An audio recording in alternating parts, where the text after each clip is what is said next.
আল্লাহ নবীর সাহাবা হুজুররাও কত পরীক্ষা দিয়েছে। আল্লাহ নবীর সাহাবা হুজুরদের মধ্যে থেকে এক সাহাবী হুজুরের নাম বলি, যিনার নাম হচ্ছে হযরত খুবাইব রাদিয়াল্লাহু তাআলা। তিনি একটা কাফেলা নিয়ে মানুষকে ইনসাফ নাই দ্বীনের কথা শোনাতে যাচ্ছে, মানবতার কথা শোনাতে যাচ্ছে, মহান স্রষ্টার কথা শোনাতে যাচ্ছে। তৎকালীন সময় এক জালিম শাসক সেই দেশে যখন প্রবেশ করে, ওই দেশের জালিম শাসক আল্লাহ নবীর সাহাবী হযরত খুবাইব এবং তিনার সাথী সঙ্গীদের ঘরে বন্দী করে নিয়ে চলে যায়। এই বন্দী করে নিয়ে গিয়ে তাদেরকে নানা রকম লোভ দেয়, নানা রকম প্রলোভন দেয়, অনেক ধন দৌলত তাদের সামনে নিয়ে আসে, তাদের সামনে সুন্দরী রমণী নিয়ে আসে, তাদের কেমন ভাবে লোভ লালসা দেয়, তোমরা যদি আল্লাহ রাসূলকে ছেড়ে দাও, আমাদের কথাকে মেনে নাও, তাহলে ধন দৌলত পেয়ে যাবে, সুন্দরী রমণী পাবে।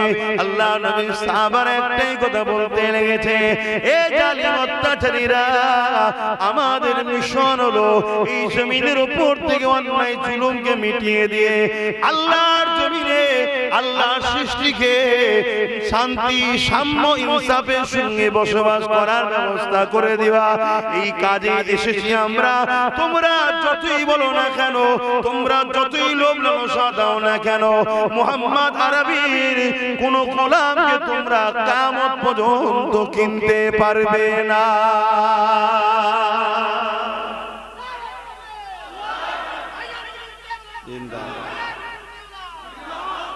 কঠিন দুনিয়ার দিকে যাচ্ছে, কঠিন। আল্লাহ পাকের নবী সাহাবা হুজুরদের বলেছেন, কিয়ামতের দিন একটা যুবককে আল্লাহ উঠাবে, উঠিয়ে তাকে বলবে হিসাব দাও। সে আগে থেকে সারেন্ডার হয়ে যাবে, বলে আল্লাহ আমি তো অনেক জুলুম অন্যায় করেছি নিজের নফসের উপরে, অনেক পাপাচার করেছি নিজের নফসের উপরে, অনেক খারাপ কাজ করেছি নিজের নফসের উপরে। আল্লাহ আমি ভালো কাজ কিছু করতে পারিনি, আপনি আমাকে গোপনে গোপনে জাহান্নামে দেন, সবার কাছে আমাকে অপমান করবেন না। স্বাভাবিক। আজকে আমি হুজুর ওল জুব্বালে গিয়ে মাথায় টুপি দিয়ে আপনাদের কাছে ওয়াজ করছি, আমার যদি কোনো আয়েব থাকে, সেই আয়েব যদি কেউ জানে, আজ সবার সামনে বলে দেয়, তাহলে আমাকে কত বেইজ্জতি হতে হয় বলেন। কারণ কিয়ামতের দিনে শুরু থেকে নিয়ে শেষ সবাই দাঁড়িয়ে আছে, তার সামনে যদি ঘোষণা দেওয়া হয় এই বান্দা এই করেছে, এই বান্দা এই করেছে, এই বান্দা এই করেছে, কত বেইজ্জতির ব্যাপার। তাই বান্দা বলছে, আল্লাহ আপনি আমাকে গোপনে জাহান্নামে দেবেন, কেন আমি ভালো কাজ করিনি। আল্লাহ বলবেন, বান্দারে লা তাখনাতু মির রাহমাতিল্লাহ, আমার রহমত থেকে নিরাশ হয়ে যাস না বান্দা, একবার আমলনামাটা দেখা। এ তরুণেরা, আব্বা জানেরা, মায়েরা, বোনেরা, আল্লাহ পাক কুদরতি ভাবে বান্দার আমলনামা দেখবে, প্রতিটা কাতারে লাইনে সাফাতে অন্যায় অন্যায় অন্যায় অন্যায় ভুল পাপ রয়েছে। দেখতে দেখতে দেখা যাবে ওই বান্দার আমলনামাতে একটা ভালো কাজ রয়েছে, এবং যে ভালো কাজটা দেখে আল্লাহ পাকের রহমতের দুনিয়ায় জোশ মেরে উঠবে। আল্লাহ পাক বলতে লাগবে, বান্দারে তুমি তো সারা জীবনটা আমার দেয়া জিন্দেগি আমার জন্য কিছু করলে না, পাপাচারে অন্যায়ের মধ্যে কাটিয়ে দিলে, কিন্তু বান্দা তোমার একটা ভালো কাজ দেখেছি, যে কাজটা দেখে আমি আল্লাহ আমার বড় পছন্দ হয়ে গেছে।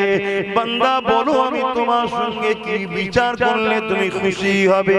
বান্দা বলতে লাগবে, আল্লাহ আমি আপনার দাস, আপনার দাসী, আপনার বান্দা, আপনি যদি আমাকে দয়া করে জান্নাতে দেন তারও ইখতিলাফ করার কিছু নাই, আর আপনি যদি আমাকে জাহান্নামে দেন ওটা আমার কর্মের ফলের জন্যই আমি যাব, কিন্তু আপনি যদি দয়া করে আমায় জান্নাতে দেন আল্লাহ আপনার কোনো অসুবিধা হবে না, কেউ বিরোধিও করবে না। আল্লাহ বড় খুশি হয়ে যে বলবে, বান্দা যা, আমি তোর পাপকে চেপে দিলাম, আমার রহমতের বিনিময়ে আমি আল্লাহ তোকে জান্নাতি বানিয়ে দিলাম। সাহাবা হুজুররা জিজ্ঞাসা করলেন, ইয়া রাসূলুল্লাহ, হাবিবাল্লাহ, বান্দার কি এমন একটা কাজ, আল্লাহ তো খুশি হয়ে গেলেন, এত অন্যায় এত পাপাচারকে আল্লাহ মাফ করে দিলেন। আল্লাহ নবী জানিয়ে দিলেন, বাবা সাহাবারা, ওই বান্দা একটি রাস্তা দিয়ে যেতেছিল, দেখছিল প্রচন্ড গরমের সময় এক জায়গাতে একটা পশুকে বাঁধা ছিল, তার মণি বেঁধে দিয়ে গিয়েছিল। বেলা করাতে সূর্য অন্যদিকে চলে গেছে, ছায়া সরে গেছে। প্রচন্ড গরমের সময়তে একদিকে রৌদ্রতাপ আর একদিকে গরমের সময়তে ওই পশুটার জিহ্বাখানা বাহির হয়ে যাচ্ছিল। সে পিপাসায় গরমে কাতর হয়ে কষ্টতে ছটফট করতেছিল। এই বান্দা যখন যাচ্ছিল, এর দিলের মধ্যে দয়া হয়েছিল, আরে আল্লাহর সৃষ্টিটা কষ্ট পাচ্ছে। কার সৃষ্টি? আল্লাহর সৃষ্টি কষ্ট পাচ্ছে। এই বলেছে ওই গৃহপালিত পশুটাকে ছাওয়াতে বেঁধে পানি পান করিয়েছিল। আমার আল্লাহ কিয়ামতের দিনে বলবে, আমি রহমান, আমি রহিম, আমি দয়ার মালিক, আমার 1% দয়া দুনিয়াতে বন্টন করেছে। ওই মায়াতে যদি মা ছেলেকে এত ভালোবাসে, ছেলে যদি মাকে এত ভালোবাসে, স্বামী স্ত্রী একে অপরকে যদি ভালোবাসে, জীব জন্তুর মধ্যে মায়া ওই 1% থেকে সবার মধ্যে, তাহলে আমি আল্লাহ, আমার কাছে 99 ভাগ রহমত রয়েছে। তুই সামান্য দয়া নিয়ে আমার সৃষ্টি যেদিন বিপদে ছিল তাকে ছায়াতে বেঁধে পানি পান করিয়েছি। আজ তুই ময়দানে মাশরে বিপদে আছিস, আমি রহমান, আমি রহিম, আমি দয়ার মালিক, কেন তোর উপরে দয়া দেখাবো না? যা, আমি আল্লাহ আমার দয়ার বিনিময়ে তোকে জান্নাতি বানিয়ে দিলাম। আরো জোরে বলুন সুবহান। ভালোবাসে, একে অপরকে মহব্বত করে, সে রক্তের কানেকশন থাকুক চাই না থাকুক, মানুষ মানুষকে প্যার করে। জীব জন্তু অসহায় তাদের উপরও মহব্বত রাখেন আল্লাহর সৃষ্টি বলে। দেখবেন আল্লাহর পক্ষ থেকে আপনাকে ভালোবাসার প্রচুর লোক আল্লাহ তৈরি করে দেবে এবং আল্লাহর রহমত আপনি পাবেন। সবচেয়ে বড় কথা, পরকালে আল্লাহর রহমতের ওসিলায় আপনি নাজাতও পাবেন। জোরে বলুন সুবহানাল্লাহ। সব কিছুর মালিক একজন, তিনি কিন্তু দেখছেন। আমার সামনে হাত তুলেও যদি কেউ মিথ্যা বলে, আমি ধরার ক্ষমতা নাই, কিন্তু আপনার অন্তরের খবর আপনার রব, আপনার স্রষ্টা, আপনার মালিক কিন্তু দেখছে। জলসাগুলো করা হয় কেন? আপনাকে বুঝাবার জন্য। যদি আপনি শোনার পরে পরিবর্তন হন, তওবা করেন, ক্ষমা চান, আমার আল্লাহ বড় দয়ালু। আপনাকে মায়ের পেট থেকে যখন পাঠিয়েছিল কোনো গুনাহ ছিল না, আবার আল্লাহ আপনাকে মাফ করে বেগুনাহ করে দেবে। জোরে বলুন সুবহানাল্লাহ। কেউ যদি মনে করে এখন একটু করে নি তাহলে শেষের দিকে তওবা করব, আপনি জানেন কালকে আজকে যে ঘরে ঘুমাবেন, আমিও ঘুমাবো, ওই ঘুমটাই তো মওত হয়ে যেতে পারে। কালকে সূর্য উঠবে, বাড়ির সবাই উঠবে, আপনাকে হয়তো দরজা ভেঙে বার করতে পারে, কেন আপনি হয়তো আর উঠবেন না, হতে পারে না, পারে না। তাহলে আপনি তওবার আশা করে বসে আছেন যে এখন একটু করে নিন। সময় কারো ইন্তজারে থাকে না, আর সময়ে থেকো। অনেক সত্য কথা হলো, রূহ জান কারো কথাই চলে না, এটা আল্লাহর হুকুম। যখন ডাকবে চলে যেতে হবে। কি হালে আছে, কোথায় আছে, সব ব্যাপার। আগের একটা ছোট্ট আপনাদেরকে প্রমাণ দিচ্ছি। হযরতে ইমামে হোসাইন পাক হুজুর যখন কারবালায় যান, ইমামে হোসাইন পাককে এজিদের তাবেদারি বা এজিদের বায়াত নিবার জন্য, এজিদকে মেনে নিবার জন্য অনেক ফোর্স করা হয়েছে, অনেক চাপ দেওয়া হয়েছে। ইমাম পাক বলেছে, শোনো, আমি হোসাইন গদির লোভে এজিদের বিরোধী করছি না। কেন? আমার গদির প্রয়োজন নেই, আমার নানাকে আল্লাহ দোনো জাহানের সুলতান করেছে। জোরে বলুন সুবহানাল্লাহ। আর আমার নানা, আমার ভাই হাসান আর আমি হোসেন, আমাদেরকে জান্নাতি যুবকদের সরদার ঘোষণা করে দিয়েছে। জোরে বলুন সুবহানাল্লাহ। অতএব জান্নাতের মালিকানা যখন আমরা পেয়েছি, সরদার মানে তো মালিক রে বাবা, সে মালিকানা যখন আল্লাহ দিয়েছে, দুনিয়ায় আর রাজত্বের কি দরকার? কিন্তু এজিদ হলো বদমাইশ, এজিদের চরিত্র খারাপ ছিল, এজিদ ছিল সারাবি, এজিদ ছিল খুনি, এজিদ ছিল প্রজাদের উপরে লুটার, প্রজাদেরকে লুটতো। এজিদ তার রাজ দরবারে নারীদের নাচের আসর বসাতো। এজিদ মানুষকে জুলুম অত্যাচার করত, শোষণ করত। মানুষকে প্রথম আর্থিক দিক দিয়ে এজিদ গরিব করত।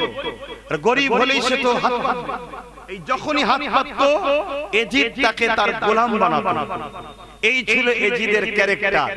ওই কারবালার মাঠে, মন্দির ওই কারবালার মাঠে একদিকে ছিল ৭২ জন, আর একদিকে ছিল ২৫,০০০। ইখতিলাফ আছে, কোন কিতাবে ২২,০০০, কোন কিতাবে ৩২,০০০। আমি মিজখানটা ধরছি ২৫,০০০। এই ২৫,০০০ এর মধ্যে ১৩,০০০ ছিল হাফেজ, আলেম, মুফতি, যারা এজিদের পক্ষে এসেছিল হোসাইন পাককে বিরুদ্ধে।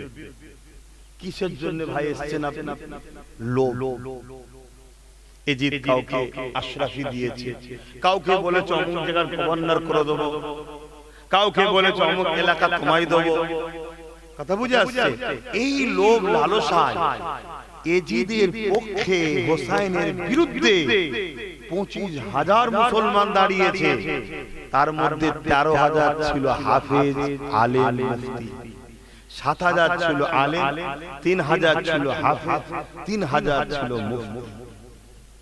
ভাবছেন কি গো? তাহলে লোভ আজকে শুধু নয়, সেদিনও শুধু।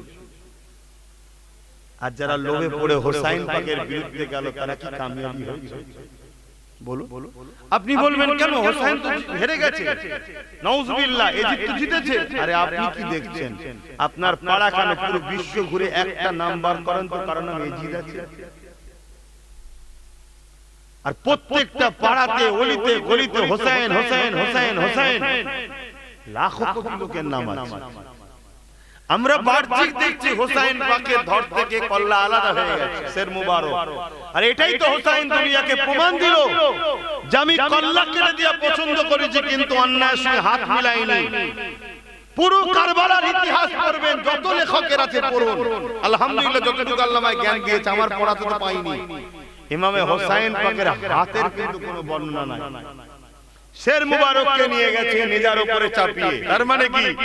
আল্লাহ হোসাইন পাকের হাতকে হিফাজত করেছে। কেন? জালিম হাত কেটে নিয়ে যেত, হাতের উপর রাখতে পারত। এই দেখ তোদের ইমাম আমাকে মেনে নিয়েছে না, আল্লাহ হাতকে হিফাজত করে নিয়েছে। জোরে বলুন সুবহানাল্লাহ।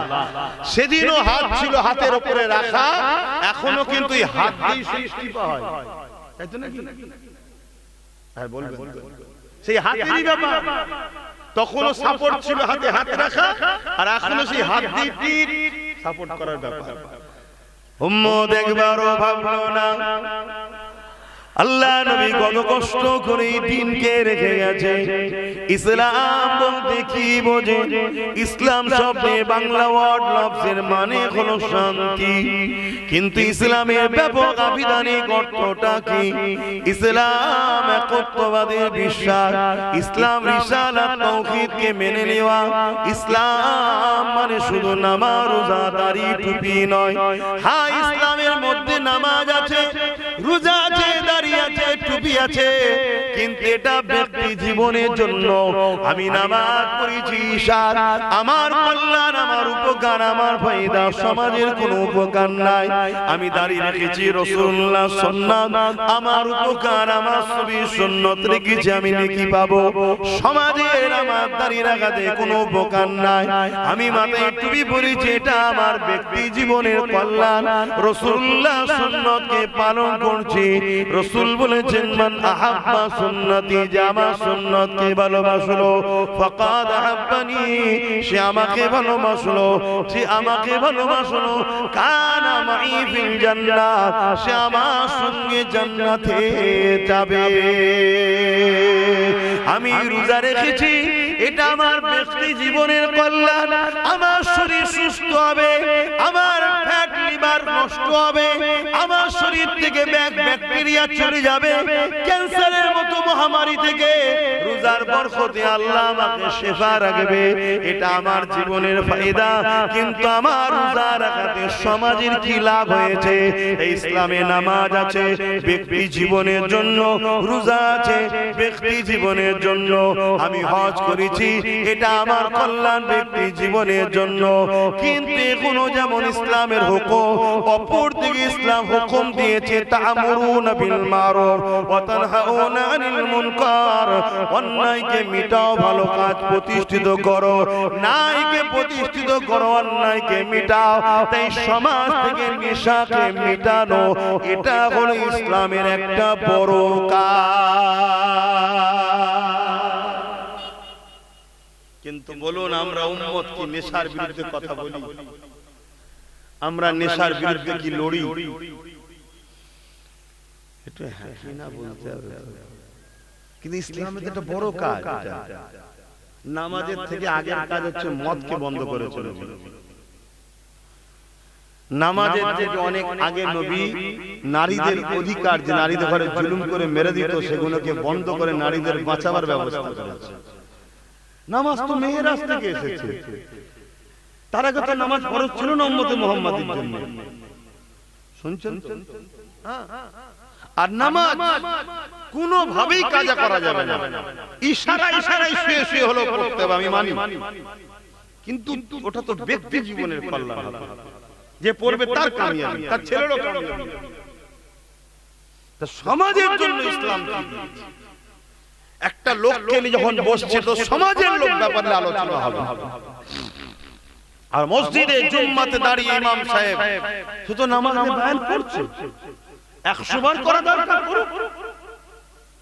কিন্তু ইসলাম, আমার নবী নবুয়াতের ঘোষণার 11 বছর পর নবী মেরাজে গেছে।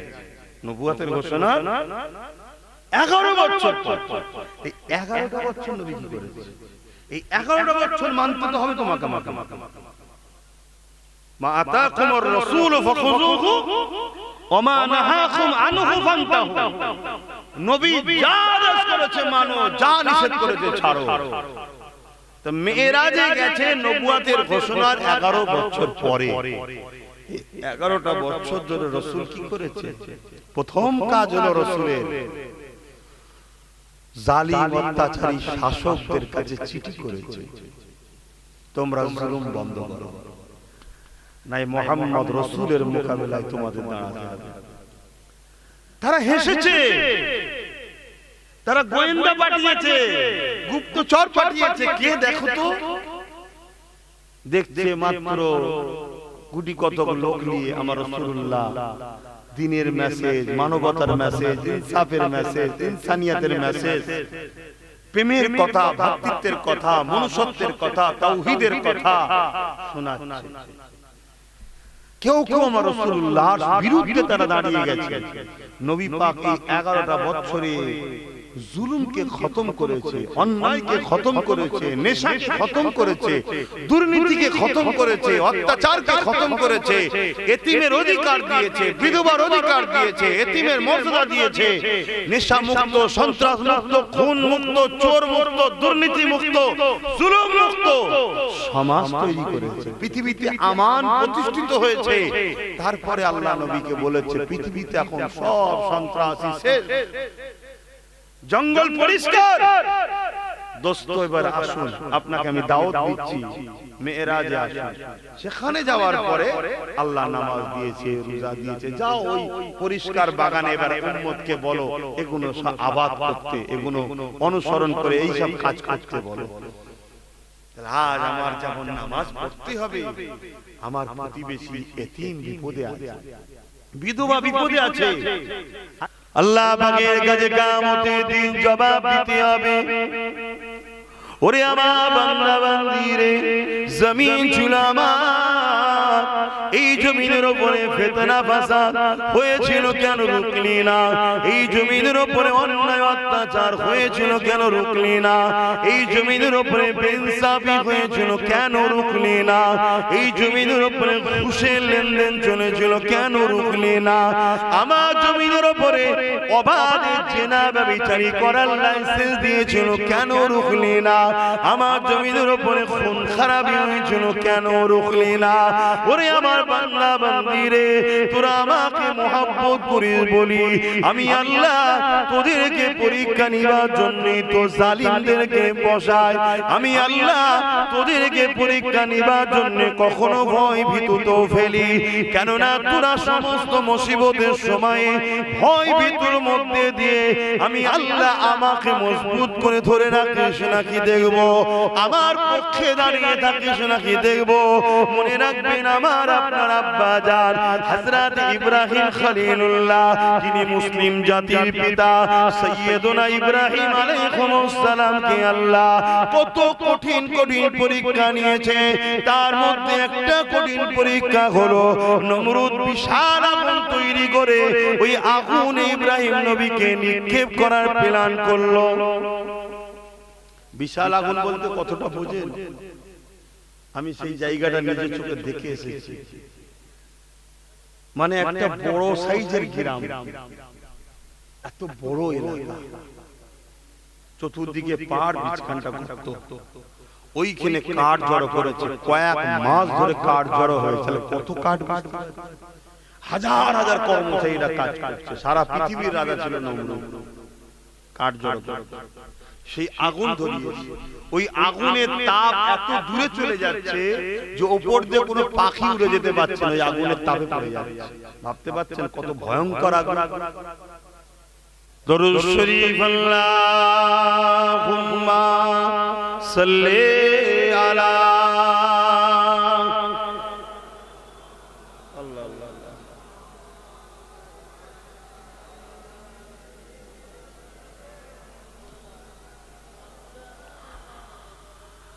দেখি নাই তোমারে কোনদিন, তবু আছো হৃদয়ে অমনি। দেখি না তোমারে কোনদিন, কোনদিন কোনদিন কোনদিন। হে নবী নবীজি আমার, তুমি আছো হৃদয়ের গভীরে, তুমি আছো হৃদয়ের গভীরে। ভুলবো তোমায় বলো কি করে? কোরআনের পথ যত দেখেছি, হে নবী তোমায় তত চিনেছি। কোরআনের পথ যত দেখেছি, হে নবী তোমায় তত চিনেছি। কোরআনই জানিয়েছে আমার, ওয়ারাফা'না লাকা যিকরাক। হে নবী নবীজি আমার, তুমি আছো হৃদয়ের গভীরে। আল্লাহুম্মা সাল্লি আলা।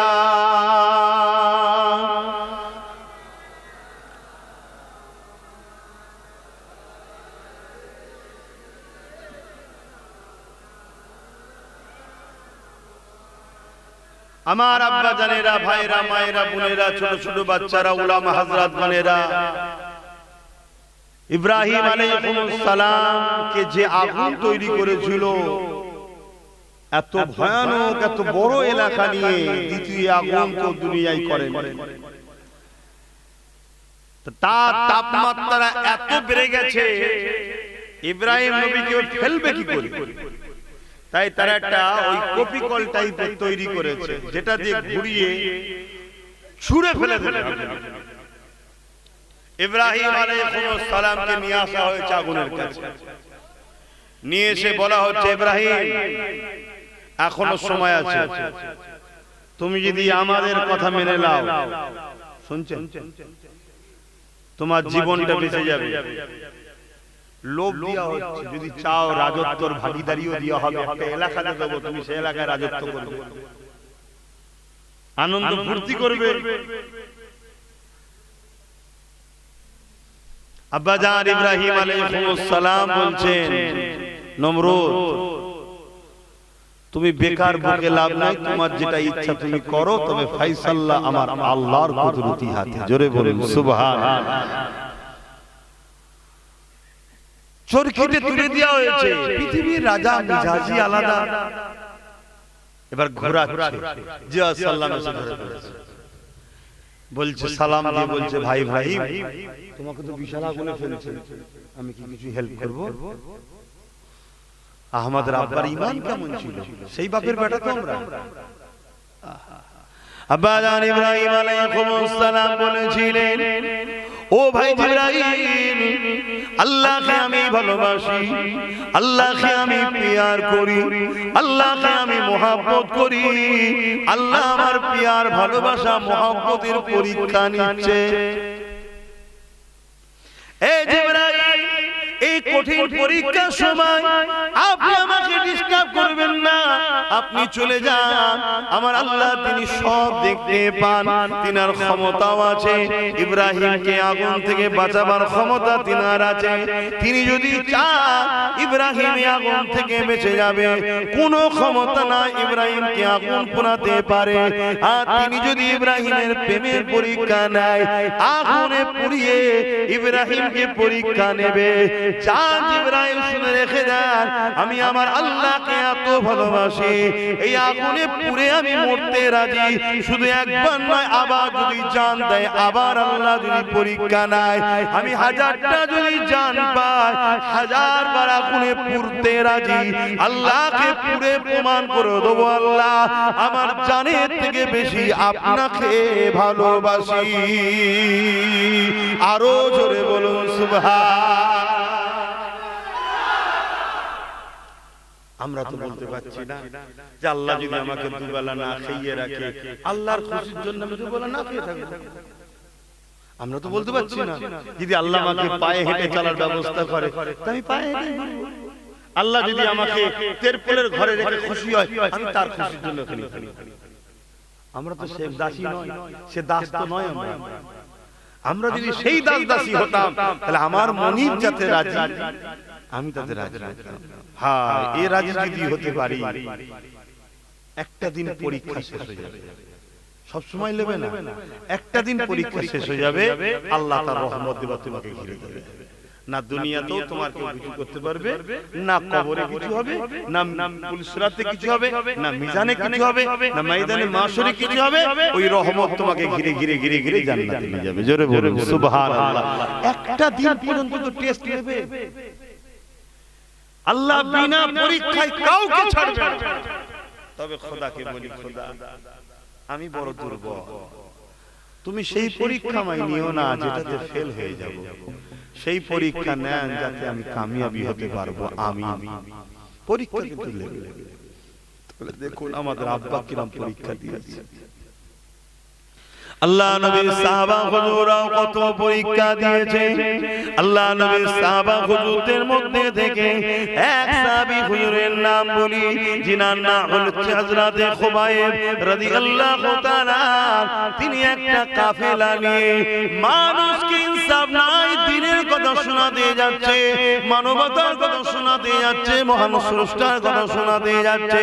তৎকালীন সময় এক জালিম শাসক সেই দেশে যখন প্রবেশ করে, ওই দেশের জালিম শাসক আল্লাহ নবী সাহাবী হযরতে খুবাইব এবং তিনার সাথী সঙ্গীদের ঘরে বন্দী করে নিয়ে চলে যায়। এই বন্দী করে নিয়ে গিয়ে তাদেরকে নানা রকম লোভ দেয়, নানা রকম প্রলোভন দেয়, অনেক ধন দৌলত তাদের সামনে নিয়ে আসে, তাদের সামনে সুন্দরী রমণী নিয়ে আসে, তাদের কেমন ভাবে লোভ লালসা দেয়, তোমরা যদি আল্লাহ রাসূলকে ছেড়ে দাও, আমাদের কথাকে মেনে নাও, তাহলে ধন দৌলত পেয়ে যাবে, সুন্দরী রমণী পাবে। আল্লাহ নবী সাহাবার একটাই কথা বলতে লেগেছে, এ জালিম অত্যাচারীরা, আমাদের মিশন হলো এই জমিনের উপর থেকে অন্যায় জুলুমকে মিটিয়ে দিয়ে আল্লাহর জমিনে আল্লাহর সৃষ্টিকে শান্তি সাম্য ইনসাফের সঙ্গে বসবাস করার ব্যবস্থা করে দিবা। এই কাজে এসেছি আমরা। তোমরা যতই বলো না কেন, তোমরা যতই লোভ লালসা দাও না কেন, মুহাম্মদ আরবীর কোন গোলামকে তোমরা কিয়ামত পর্যন্ত কিনতে পারবে না।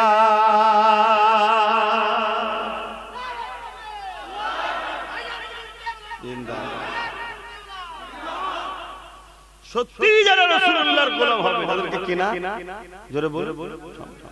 আমাদের সমাজের প্রচুর ইমাম আছে, প্রচুর ইমাম আছে যাদেরকে কিন্তু কিনা তারা এখনো পর্যন্ত কোন রকম ভাবে 5টা পয়সাও কারো দয়াতে নাই। শুনছেন? প্রচুর ইমাম আছে এই সমাজে, এখনো অনেক উলামা আছে এই সমাজের, এখনো অনেক পীর পীরজাদা আছে। সবাই তো মিডিয়ার সামনে আসে না বলে হয়তো দেখতে পান না।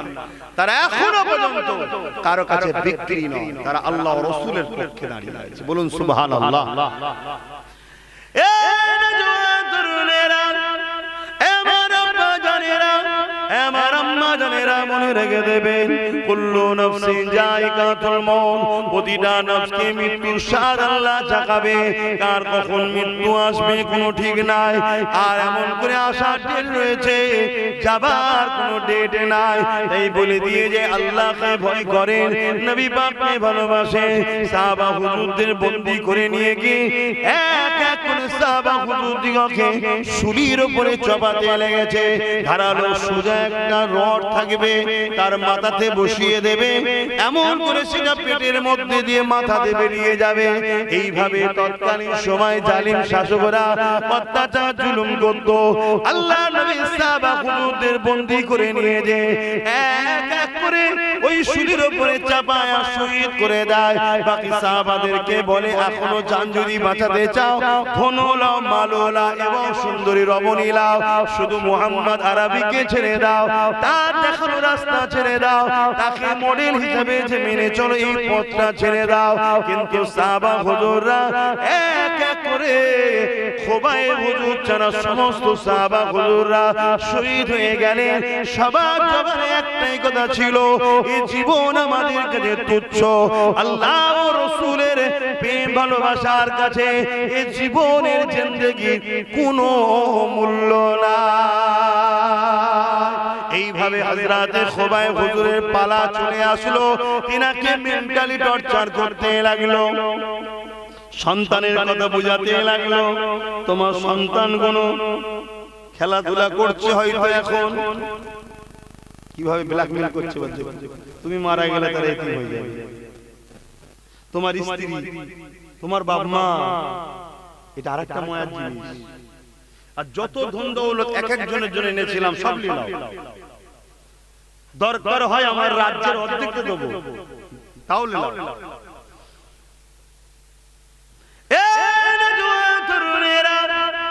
মনে রাখবে, নামাজ তো পড়তে হবে, নামাজ পড়া কিন্তু কোনো কষ্টের কাজ নয়। যদি কেউ না পড়ে, শয়তান তাকে গ্রাস করে ফেলেছে, তাই নচেত নামাজ কোনো কষ্টের কাজ নয়। উপরন্তু নামাজ তোমার শরীরকে সুস্থ রাখে, তোমার দিমাগকে সুস্থ রাখে, তোমার শরীরের এমন করে অঙ্গ প্রত্যঙ্গ গুলোকে সুস্থ রাখে। এরপরও যদি কেউ না পড়ে, সে শয়তানি হাতের মধ্যে চলে গেছে, গাফলতির জন্য করছে না। রোজা রাখাটাও কিন্তু কোনো কষ্টের কাজ নয়, কেননা তোমার বাড়িতে গৃহপালিত পশু যদি থাকো, তাকে এমন করে 24 ঘন্টা যদি না খাইয়ে রাখো, সে মরে যাবে না, সে কিন্তু সুখী রয়ে যাবে। কিন্তু মনে রাখবে, আল্লাহর খুশির জন্য সন্ত্রাস জালিমের বিরুদ্ধে দাঁড়িয়ে আল্লাহর জন্য নিজের জীবনকে কুরবান করা এবং ন্যায়ের পক্ষে দাঁড়িয়ে থাকা, এতিম গরীব বিধবাদের পক্ষে আওয়াজ তোলা, এই জমিনে ফিতনা ফাসাদকে মিটাবার জন্য কথা বলা। এর জন্য যে জুলুম তোমার উপরে আসবে, তোমাকে থানায় নিয়ে যাবে, তোমাকে টর্চার করা হবে, তোমাকে মেন্টাল আঘাত দেওয়া হবে, তোমাকে পিটানো হবে, নানান দিক দিয়ে তোমাকে কষ্ট দেওয়া হবে। এত কিছু সহ্য করার পরও তুমি যদি আল্লাহ ও রাসূলের পক্ষে দাঁড়িয়ে এক কথা ইনসাফ, ইনসানিয়াত, মানবতা, প্রেম, সাম্য, সত্যের পক্ষে দাঁড়িয়ে তুমি যদি থাকতে পারো, এই অবস্থায় যদি তুমি মারা যাও, ওই মরণটাকে শহীদের বলা হয়। আর যদি এর পরও তুমি বিজয় হয়ে মুক্তি পেয়ে তুমি যদি জিন্দা থাকো, মনে রেখে দিও তুমি আর সাধারণ মানুষ নয়, তুমি একজন গাজী হয়ে গেছো। আরো জোরে বলুন সুবহান। আর শহীদের মর্যাদা, শহীদের সম্মান এত আল্লাহ নবী জানিয়ে দিলেন এবং আল্লাহ কোরআনে জানিয়ে দিলেন, শহীদ দিগকে তোমরা মরা যেন না, তারা জিন্দা। কেমন জিন্দা তোমাদের খবরিতে তা ঢুকবে না, তোমরা জানো না। এবং আমি আল্লাহ শহীদ দিগকে তাদের কবরে খাইয়ে থাকি। চলে তো সবাই যে যেদিন যাবে সে সেদিন যাবে, যে যেভাবে যাবে সে সেভাবেই যাবে।